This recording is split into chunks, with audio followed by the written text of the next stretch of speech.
Good morning. Hello, and welcome to today's Back to Basics show. I'm Rico Burton, and I volunteer with AARP Arizona. AARP is the nation's largest nonprofit, nonpartisan organization dedicated to empowering people 50 and older to choose how they live as they age. With a nationwide presence of nearly 38 million members across the nation and almost 900,000 members right here in Arizona, AARP strengthens communities and advocates for what matters most for families, and that's health security, financial stability, and personal fulfillment. Here in the month of October, we're going to raise awareness on Medicare and Social Security decisions that focus on enhancing your financial health. You'll find that information across the board in different things that we're doing and events and the like as well. AARP is a wise and fierce defender and a trusted source of Medicare and Social Security information and resources. There'll be a link that comes across the screen for you to take a look at some of those resources so that you can get yourself very, very, very aware, ask questions, and feel more comfortable and allay your concerns. Today, we are with Coach Sherry Ann. We're going to talk about staying active, physically active as you age. Hello, Coach. How are you? Good, Lady B. How are you today? I won't complain. Thanks for asking. You're doing all right? I am, and fall is in the air. The temperatures are dropping. It's kind of nice. It's really, really nice. And the traffic is increasing because everyone comes to Arizona, come October, November, December.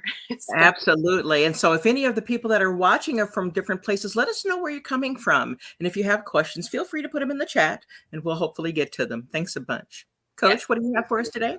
Yes. So how to stay physically active as you age. It's such an interesting thing when people age, they tend to slow down and not do stuff, which is part of aging, but we want to stay physically active. And there's a lot of reasons why we want to stay physically active, because you're going to continue to lower your risk of heart disease, stroke, type 2 diabetes, even some types of cancers. And so staying physically active is going to keep you not only healthy, but just feeling better. It's been proven that it's going to increase your mood. So if you're dealing with any kind of anxiety or depression, exercise and staying physically active is going to help combat those things. And as we age, another thing that happens too is bone density goes down. We lose muscle mass, and it's just part of the hormone process of aging.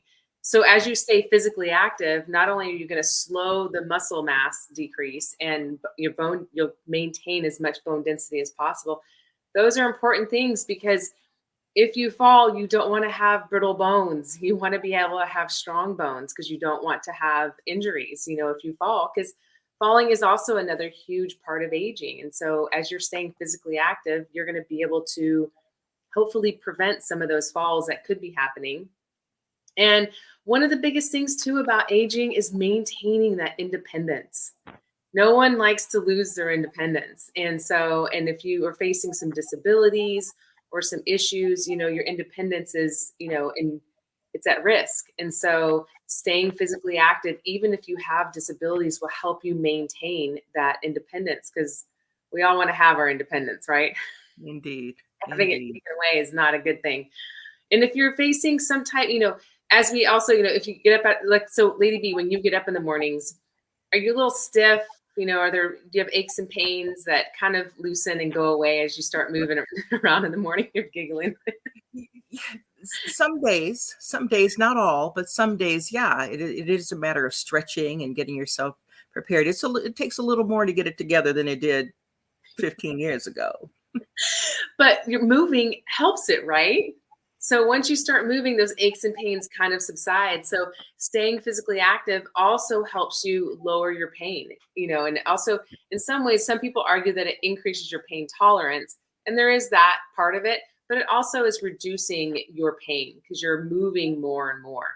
Another part of being active and staying physically active is it's been proven to really help with your ability to think, to learn, to cognitively make good decisions. And those are critical as we age. We want to maintain our brain capacity as much as our physical capacity, and they're intertwined, completely intertwined. So make sure that you're, wanting to stay on top of things by staying physically active. So there's a whole host of reasons why we want to do it. But the problem now is, and that's not even really a problem, but the question is like, how do we stay physically active? But then there's also the question of what if you're not physically active? What if you're not already moving and doing things? And so my philosophy always is it's never too late.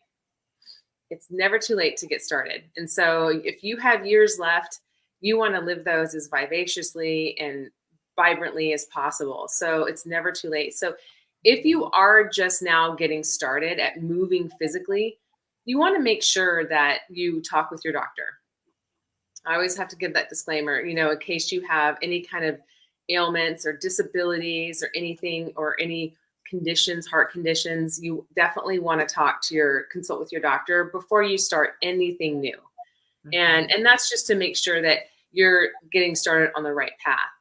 And so if you're already active, but you're bored with what you're doing, and so you don't really know how to add anything and you're slowly declining because you're not staying with it, then that's a different story.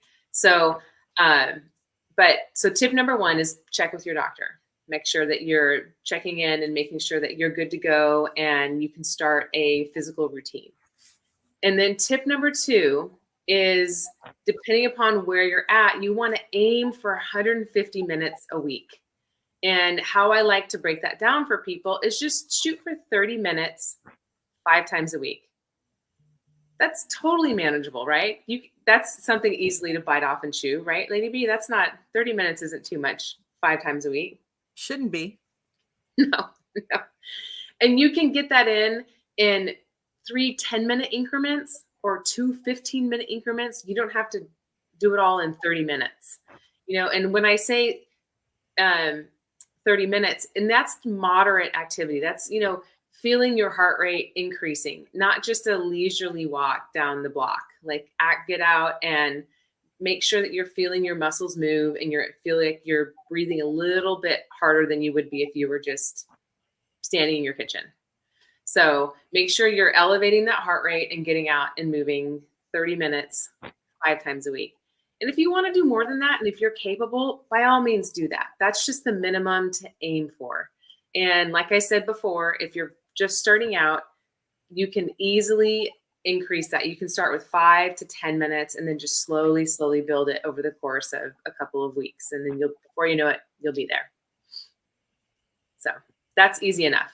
The other really important thing is making sure that you are doing some kind of strength training 2 times a week. And that's minimum. And so if you want to do more than that, if you want to do a little bit 5 times a week, you definitely could do that. You could link that into doing your aerobic activity.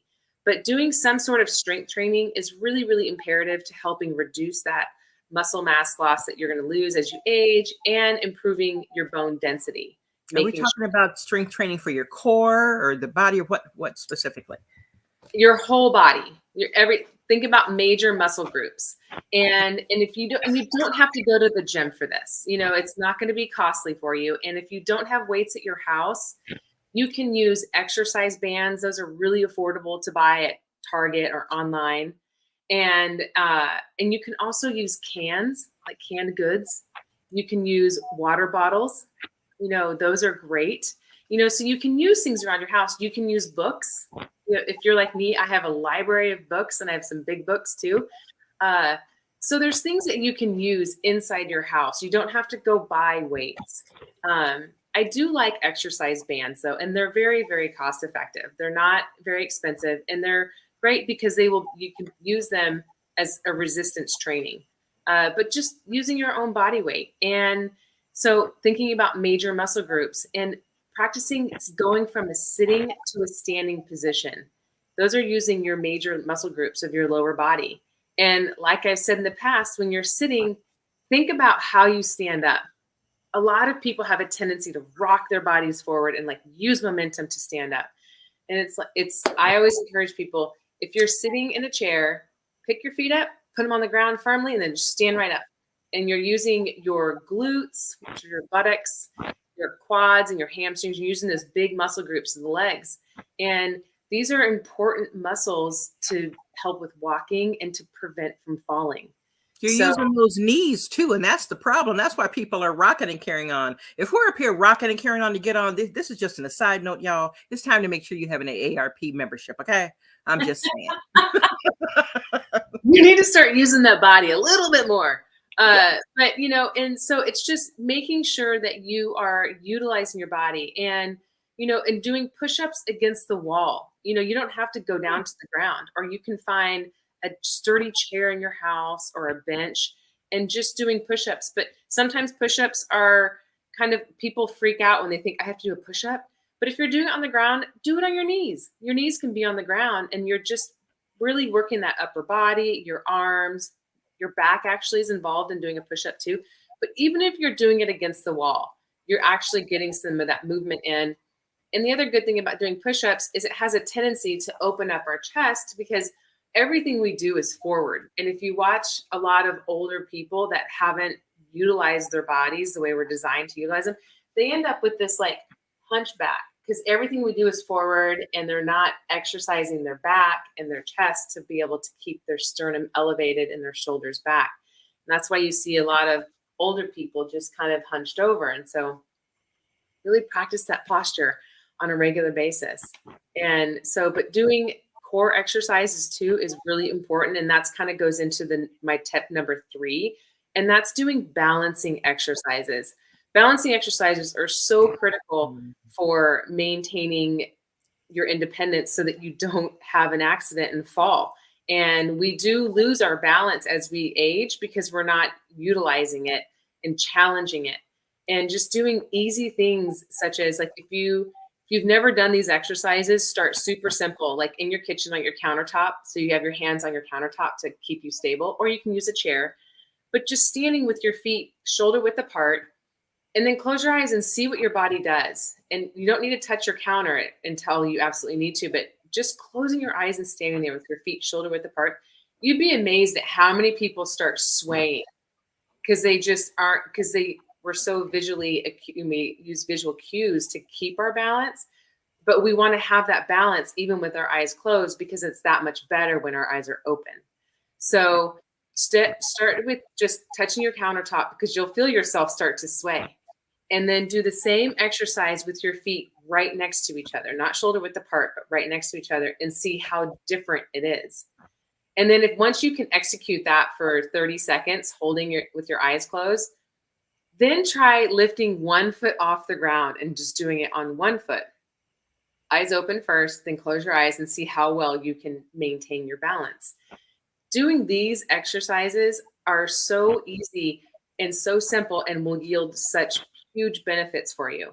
So make sure that you're doing those exercises as far as balancing with your eyes open, eyes closed, feet shoulder width, do them close together, and then do one foot and then do the other foot.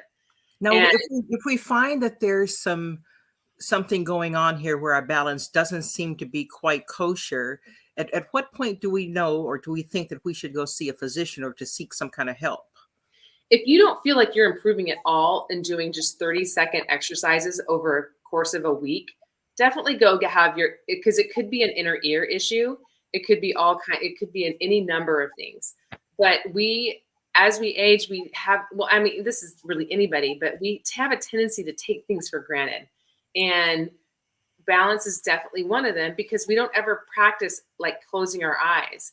And because we're using visual cues and we are adjusting all the time, that is working your balance. But it's amazing how much you can see, well, it's kind of funny how much you can see within your own body when you close your eyes. When you have a sensation, when you close your eyes, you'll feel your muscles move so much differently, and because we're not distracted by visual cues.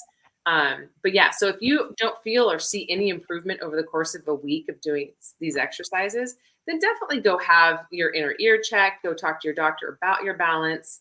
But some other exercises that will help with balance also, and do these in your kitchen or in your living room, but is simply walking backwards and sideways. So walking backwards, make sure it's all clear behind you so you don't trip over something. But practicing walking backwards is really and going toe heel instead of heel toe. That is so good. So walk backwards in your house And then walk sideways and walk left and walk right. Do both directions, because these are all working ancillary muscles that we don't normally work on a regular basis. And it's sending cues to the brain on where we are in space and time. And so try those exercises. And if you are really concerned about your balance, like Lady B was saying, go see a doctor and have them do some tests with you to see if there's something else going on. That's wonderful. And you mentioned, like you say, when you close your eyes, anytime you take away one of the senses, the other senses heighten. Mhm. And so, yeah, and so we're able to feel more, when you close your eyes, or vice versa. So it makes sense. Our hearing becomes more acute. Yes. All of that, right? Yep. And so that's important for us as well. All right. Oh, What's yeah. the next step? Well, also with balance, it has to do with mind-body connection. That's really where balance is. And so there's other things that you can do for fun also is doing yoga. Yoga really does give you a mind-body connection, or doing Tai Chi. Anything that's going to use your mind and body together in an exercise. So if you've never tried Tai Chi or yoga, I would strongly encourage you to go out and find a class and give it a try, because I find that people have never done it love it, because it's just such an awareness exercise. And so go try those things to work on that balance. All right. So What's Tai Chi? Tai Chi is a martial art, and it's a movement. It's very, very fluid, and it's beautiful. Let's see. I'm trying to figure out where you would have seen it. I mean, it's really popular amongst the elderly because it's not strenuous. There's no pounding. It's all flow movement, and you're really connected. Some of the exercises you do close your eyes as well. And so it's a very flowy movement of connecting the mind and the body. And then how is that different than yoga? Yoga a lot can be done on the floor, or doing yoga is usually doing holding poses, where there are poses in Tai Chi, but Tai Chi also has a flow movement between the holds that they're doing. So it's very similar. It's just it's a martial art is what it is, and that's how it's usually categorized. Now, is Pilates in here anywhere or no? Pilates is a great one. And that's kind of like a step up from yoga. And there can be floor Pilates where you're not using what they call a reformer. A lot of Pilates classes use a reformer. So, which is a machine that they use it has toggles on it, and you're lifting and moving your body. But there is floor Pilates, which is very similar to yoga. The difference between Pilates and yoga, when you're talking about floor Pilates, is how they focus on the breath and how they focus on breathing through the belly. And they do focus breathing on yoga, but it's a different kind of breathing in Pilates. Okay. So, but that's a great one. That's a good one to do. So then the next tip, because I don't want to run out of time here, and we can have some answers. I don't know if any questions have come in, but if they've come in, we'll answer those questions. And share with us what you do to stay physically active as well. If you're tuning in, I would love to hear what you do to help keep you physically active. So number 5 is just keep doing things and try new things. We have a tendency, like I said early on, as we age, we kind of start removing things from, what we normally do. And you want to keep your daily living activities up. Like you want to keep doing those things, because that's one of the things that we'll cover in next month's sessions about long-term care. Because if you can't maintain your daily living skills, then that's a problem. So keep doing those things, but try new things. If you've never tried ballroom dancing, how fun would it be to go, take your spouse, take your partner, and go try ballroom? That's something that I have on a list for me to do eventually at some point when I have more bandwidth and more time, because I just think it would be fun. But if you've never done water aerobics, go try water aerobics. How about, well, here we don't rake leaves, but if you're anywhere else, like I saw someone chime in from Maine, which I love Maine. I'm sure you've got tons of leaves on the ground right now. And if you're usually hiring out, yard work, maybe go out and rake some leaves on your own. But do things, keep doing your daily activities, and then try to add in some things that you've never done before, because that will kind of keep it interesting and keep you motivated sometimes when you're trying new things. Well, water aerobics is a good one. I heard you mention that. And for people who have the silver sneakers, they can go to some of these places and it may not cost them, or if it is, it's very nominal. And you're moving all the muscles and things in the body. And the other thing that's nice about water aerobics is it can be a very nice social thing for people who are out and stuff by themselves, and then they can meet other people as well. Yeah, my mom she goes twice a week, Tuesdays and Thursdays, and those girlfriends of hers, they have a hoot. They're fun. And it's just the stories she tells me. So water aerobics is just a fun social. And that's the other thing about staying physically active is it does keep you engaged. And that's an important part of aging is staying engaged and not being isolated. But try some new things. And ARP is a great resource to access some new things, like you said, silver sneakers. Also, the YMCA is very, very affordable, and they have a lot of classes that keep you active. So there are resources out there for sure. And remember last month or the month before, AARP offered belly dancing classes. So there are a lot of things out here that could perhaps pique your interest or get you, get your second wind out there some way or Yeah. another. I think belly dancing would be fun. Okay, so tip number 6 is to manage your energy levels. And there is a lot of things that kind of go into that. There's a lot of subcategories. And one of that is managing your energy levels is by eating whole foods. Try to really avoid processed foods. And because they have a tendency just to be loaded with things that are unnecessary for your body. So eat whole foods, manage your vitamin D. Make sure we would love for you to get it from the sun because that's ideal, but sometimes that's just not manageable. And also, as we age, our ability to convert sunlight into vitamin D actually does diminish. So as you age, this is something you want to talk with your doctor about when you have blood work, is making sure that your vitamin D levels are good. Because this helps with mood and energy levels. So sometimes you might have to take a supplement for vitamin D. Another energy supplement that's great is B12. And the best source for that is animal products. And so if you're a vegetarian, you might have to do a supplement. But vitamin B12 will help manage your energy levels as well.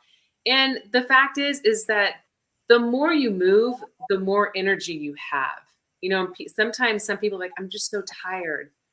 I'm like, well, then go move. If you go move, believe it or not, you'll be using energy, but then you will get more energy from that. It's just kind of an interesting thing that happens within our body. So use energy to get energy. Turn So on some music that you like and dance around the house. yes. I mean, when my kids were little, we would have dance offs. We don't quite do that anymore because they're active enough. But yes, just have fun with it. Don't overthink that. The other last in managing your energy levels is also mind medications. Sometimes our medications can zap our energy levels. And so I always encourage people to review with your doctor at least on a 6-month basis if it's still necessary for you to be on a particular medication, especially if you're really making some changes to your diet and exercise and things like that. Sometimes some of the medications that you're on to lower cholesterol may not be necessary anymore. So make sure that you're reviewing your medications. And if you're taking multiple medications, sometimes they have cross effects. So have a lot of conversations, be a self advocate for yourself if you're taking a lot of medications, and mind those medications. Make sure you're talking to your doctors and see if they can be modified. That's a really, really important one that people tend to not be advocates for themselves for. They just think that their doctor's looking out for them. And I'm not saying that doctors aren't. I'm just saying you really need to make sure that you're taking ownership in that and having that conversation. Wow, I just read from Alex that he walks 20 minutes in the morning and then goes to the gym in the evening. He's doing an awful lot. Alex, are you some kind of geriatric playboy? What's going on over there? What's That's going on? awesome. I love that he's walking 20 minutes every day and then headed to the gym. That's fantastic. That will give him some nice longevity, because the thing is like I have these goals of when I'm, in my 70s and I'm traveling, hopefully, that I can lift my own luggage and put it in the overhead and I don't have to have somebody else lift my luggage up for me, and so it's like little tiny goals like that we don't even think about. Wonderful. I know you have a couple more things, but it's so nice to see some of the comments coming in. People Yeah, are telling us that they are moving, doing water aerobics and Tai Chi and some of the other things that you mentioned. So that's absolutely wonderful. that All is right. great. What's next? We only have two more tips, and then we can answer any questions that might have popped in. The last seven, I'm not last one, but the number seven is have an accountability partner. And if it could be a friend, it could be your spouse, your partner, it could be a coach, it could be really anything that anybody you want it to be, but have an accountability partner. And or have a partner that you're going to go do these things with so that you can show up. If there's solo events that you're solo activities that you're doing, then just check in with somebody, say, hey, I did this today. But it's always more fun to exercise with somebody. But having somebody to do it with not only makes it better, I think, because you can have conversations and it deepens the relationship, but you're showing up for someone and they're showing up for you. And I think that people as a tendency, in our society, we actually show up for other people better and more than we show up for ourselves. And so there's a lot of benefit to having a partner to do your exercise with. And so have a partner, make sure you're getting one. And the last tip number 8, is make sure you're setting some goals. It's so people kind of look at goals like, oh, why do I need to set a fitness goal if I'm, in my 50s, 60s, or 70s? But the reality is that if you're setting a goal, you're going to stay more attached to that progress that you're having and track that progress because it'll keep you motivated. And goals are fun. Like, and reward yourself when you hit that little goal. And it could be something super little, like managing 5 push-ups. It's like, yes, like, and celebrate with your friends. And you don't have to go buy anything, but just have a celebratory event in the sense of just like high five, fist bump, whatever you want to call it. But celebrate those little goals because it will keep you motivated and moving towards, something that's better for you for having longevity and having a better life. But the biggest thing is, and celebrate with your partner, celebrate with the person that you are working out with, for sure. Absolutely. Well, thank you so much for all of those tips. It's wonderful. You mentioned an accountability partner, and I have one, and it's absolutely wonderful. There's no guilt. And what you do, what we do is we have a set of questions that we ask each other, and they have to be able to be answered with a yes or no or a number. And so you don't get into, well, the reason I did it, and, did you walk 30 minutes today? That's a yes or no. And you can begin to chart that and see your progress along the way. And an accountability partner is absolutely wonderful. And you're helping them and they're helping you. So that's a wonderful, wonderful tip. And it gets you more motivated to do things because you do have to answer the questions. Oh, yeah. And I love that you said that it's just a yes or no, and there's no judgment attached to it. And because there's no judgment, you don't have to come up with an excuse or a reason because that just perpetuates it. So I love that you brought that up, that it's just yes or no. Or a number. How many, Or how many push-ups did you do? 10. yeah, Or, did you do the 10? Because if your goal is 10 and you say, well, how many of the 10 push-ups did you do? 7, or I did 10, or I did 12. And then you can see where you need to adjust your yes. numbers and the rest. Right. And one of the biggest things too is let the past be in the past. Yesterday was yesterday.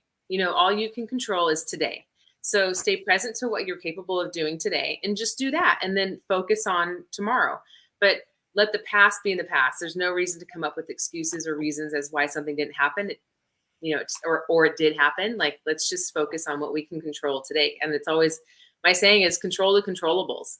And and it's like be able to move forward in that. So I love that you have an accountability partner and you have that much trust and vulnerability with one another. I think that's fantastic. It is absolutely wonderful. And the other thing about that for me is when I take a look at my answers, while I don't dwell on the past about it, I do try to understand why I didn't meet the mark. Or how I made the mark so that I can either continue to do what I'm doing or to find out where I need to make some kind of adjustment. And I don't have to wallow in whatever I didn't do. If I decide to have me some pralines and creams, ice cream, okay. But I know that I'm not supposed to do that every day.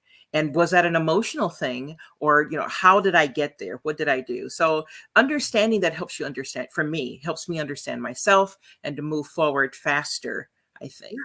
Well, yeah, and having that accountability partner that you're doing that with, it's such a symbiotic relationship that they're helping you and you're helping them. And it's like, Indeed. but understanding that, yeah, these are why I made these choices. So I need to either make some adjustments here or I'm going to stay here. Right. Just know that's why I won't be able to wear spandex next summer. This is the choice I made. All right. Well, thank you all so much for being here with us today and for sharing your comments. We really, really appreciate you. Go take a look at the website at aarp.org and find out what you can. Check out your local organizations too and begin to move more. Next time when we're with Coach Sherry Ann, we're going to bring you some more information about how we can make our lives better as we age. We'll see you then, and we thank you ever so much for being with us. God bless. Thank you.